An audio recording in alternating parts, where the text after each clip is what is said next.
ASL Prime League.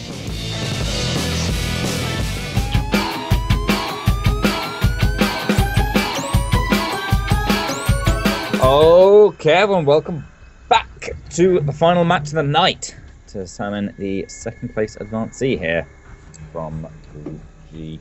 And down here in the bottom right hand corner, we got a Romanian Protoss player. He couldn't beat our other Zerg, but can he beat this one? It's the blue Protoss NightEnD. And his opponent, top left-hand corner, representing Paragons of Perfection, the red Zerg player, WildCard. I mean, how did WildCard... Yeah, WildCard went 2-0 versus No Regret, and No Regret, I guess, in NightEnD almost kind of went back and forth. It was pretty even.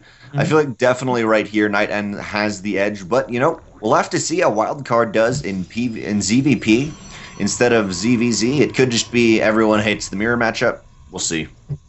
Yeah, possibly. You can't read too much into the only game WildCard's played so far tonight, which was kind of two pretty easy, cheesy wins from No Regret. Oh, that drone. Oh, the drone. The drone. Is he trying to... the drone for a couple seconds right there, I think was trying to get around it, but the pathing got weird. Huh.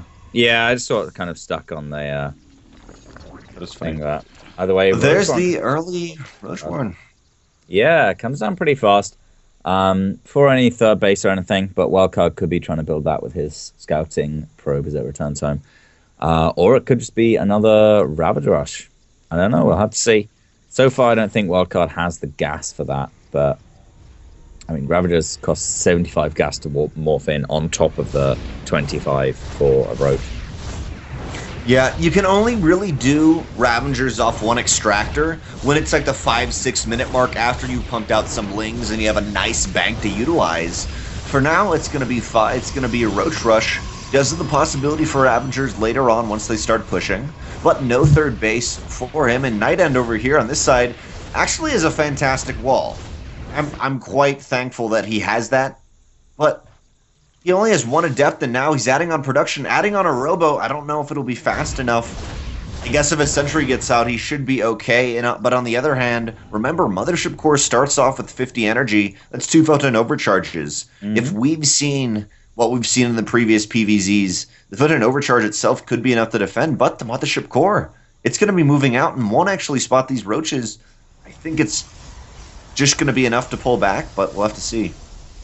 Yeah, I assume it has to pull back. Yeah, it's not going to be in position for the initial Photon Overcharger, so the Roaches actually might be able to get into a spot. Yeah, and no pylons in the back of this mineral line. I don't think NightEnD can even Photon Overcharge. He's just going to have to evacuate up to his main, which is a little bit better covered by pylons, try and Chrono Boost out this Immortal, and yeah, just hope he doesn't take too much damage, but WildCard's definitely done pretty well for just 5 Roaches. Yep, NightEnd's got to be careful, but once this Immortal comes out, I think he's going to be fine with the pylons. He's got to make sure not to lose too many. These Roaches will pick up 7 kills. They got the early Adept. They get a full scout. I'd say these Roaches definitely worth it. In the end, they're going to get picked off now, but they did get the 9 kills. Off the back of this, though, what is NightEnD planning? I mean, Immortal this early with the Adepts, this could potentially be some devastating Immortal Adept pushes, maybe some Sentries, I'm guessing. Just the Immortal Adept. At the moment, out on the field, there are 7 Adepts already, which is starting to get scary numbers.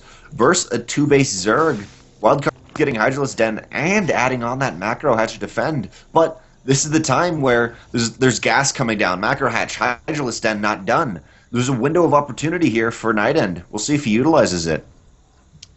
Yeah, definitely. WildCard did commit to that, but now having done so, he's down 10 army supply. But with Hydralisks on the way and the defense advantage, he's even got a Spine Crawler, he should be okay. But I mean, NightEnd's got some pretty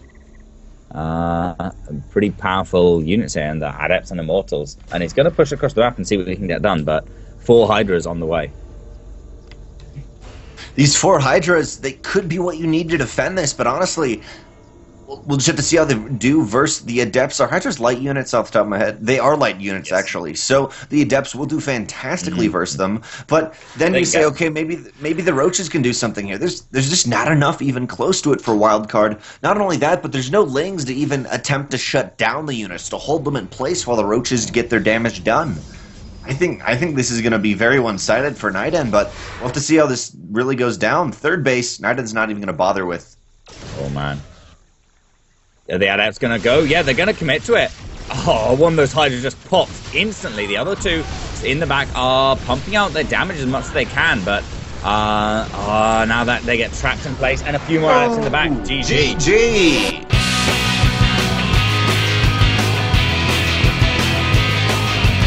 Welcome back, guys, to possibly a final game of the night.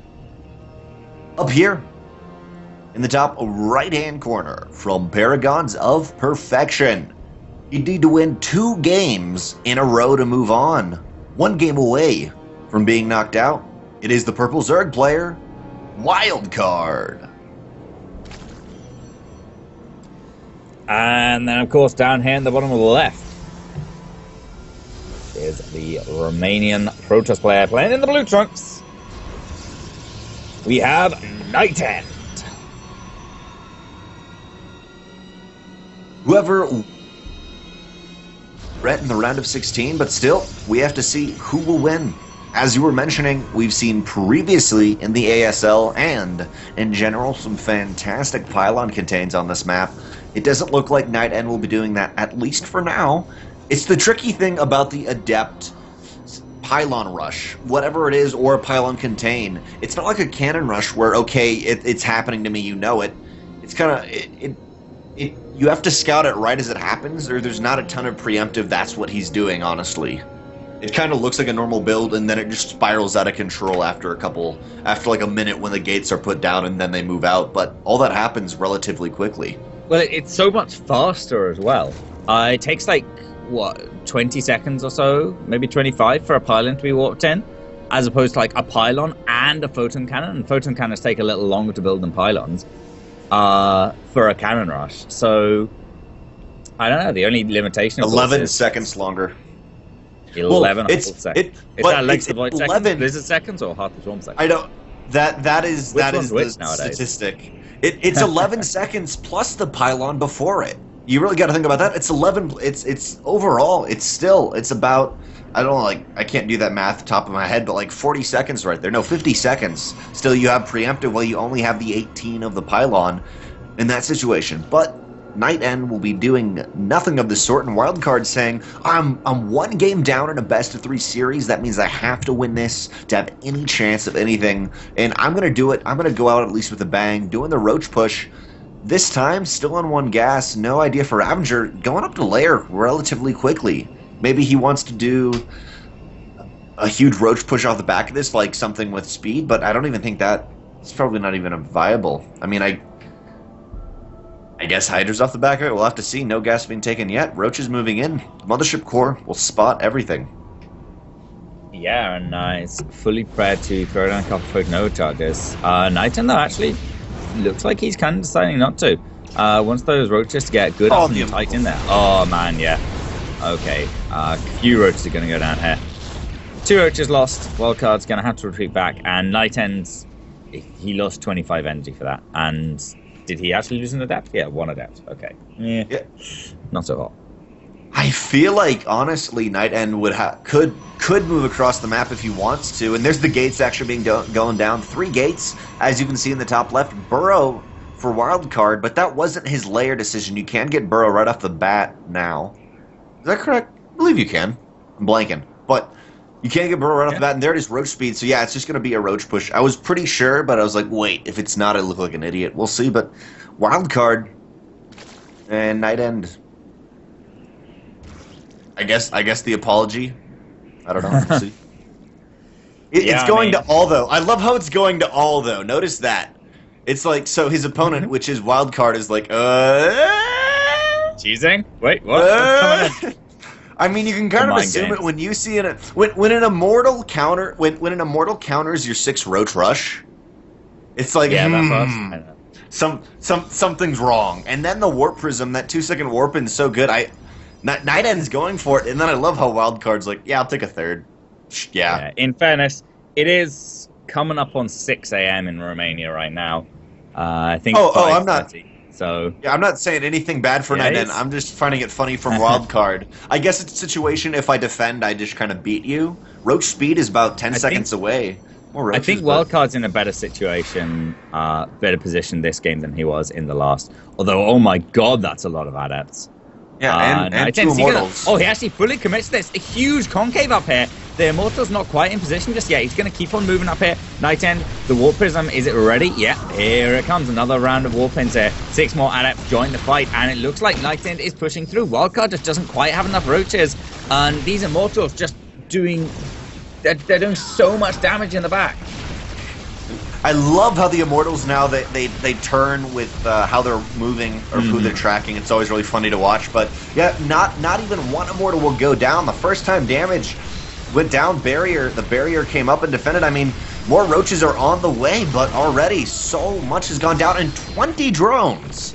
While that was happening, I don't know if you actually noticed that the drones were pulled to try to defend against the Adepts, and now the beautiful Micro through this Warp Prism. Okay. There's Burrow, but man, NightEnd can just be like, fine, I'll go into your main and kill some more drones.